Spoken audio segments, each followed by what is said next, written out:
ایک بادشاہ راستہ بھٹک کر کسی ویرانے میں پہنچ گیا۔ وہاں جھونپڑی تھی۔ اس جھونپڑی میں رہنے والے شخص نے بادشاہ کی بڑی خدمت کی۔ وہ غریب جانتا بھی نہیں تھا کہ یہ بادشاہ ہے۔ مسافر سمجھ کر خدمت کی۔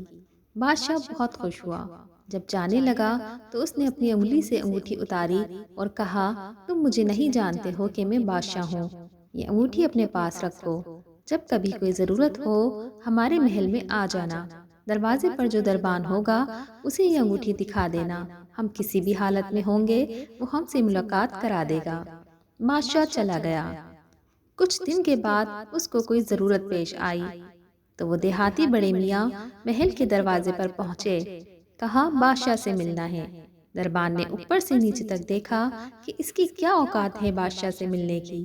کہنے لگا، نہیں مل سکتے، مفلس و قلاش آدمی ہے۔ اس دیہاتی شخص نے پھر وہ انگوٹھی دکھائی۔ اب جو دربان نے دیکھا تو آنکھیں پھٹی کی پھٹی رہ گئیں۔ یہ بادشاہ کی مہر لگانے والی انگوٹھی آپ کے پاس کیسے؟ بادشاہ کا حکم تھا کہ یہ انگوٹھی جو لے کر آئے گا ہم جس حالت میں ہوں اسے ہمارے پاس پہنچا دیا جائے۔ چنانچہ دربان اسے ساتھ لے کر بادشاہ کے خاص کمرے تک گیا۔ دروازہ کھلا ہوا تھا۔ اندر داخل ہوئے۔ اب یہ جو شخص وہاں چل کر آیا تھا اس کی نظر پڑی کہ بادشاہ نماز میں مشغول ہے۔ پھر اس نے دعا کے لیے اپنے ہاتھ اٹھائے۔ اس کی نظر پڑی تو وہ وہیں سے واپس ہو گیا اور محل کے باہر جانے لگا۔ دربان نے کہا، مل تو لو۔ کہا، اب نہیں ملنا ہے، کام ہو گیا، اب واپس جانا ہے۔ تھوڑی دور چلا گیا۔ جب بادشاہ فارغ ہو گیا دربان نے کہا، ایسا ایسا آدمی آیا تھا، یہاں تک آیا پھر واپس جانے لگا۔ بادشاہ نے کہا، فوراً لے کر آؤ، وہ ہمارا محسن ہے۔ واپس لایا گیا۔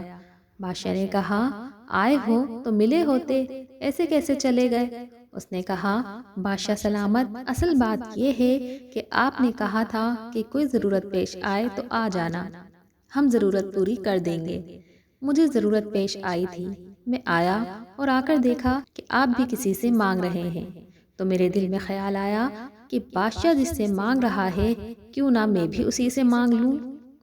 یہ ہے وہ چیز، ہمیں جب کبھی کوئی ضرورت ہو، بڑی ہو یا چھوٹی، اس کا سوال صرف اللہ پاک سے کیا جائے کہ وہی ایک در ہے جہاں مانگی ہوئی ہر مراد ملتی ہے۔ جزاک اللہ خیرہ۔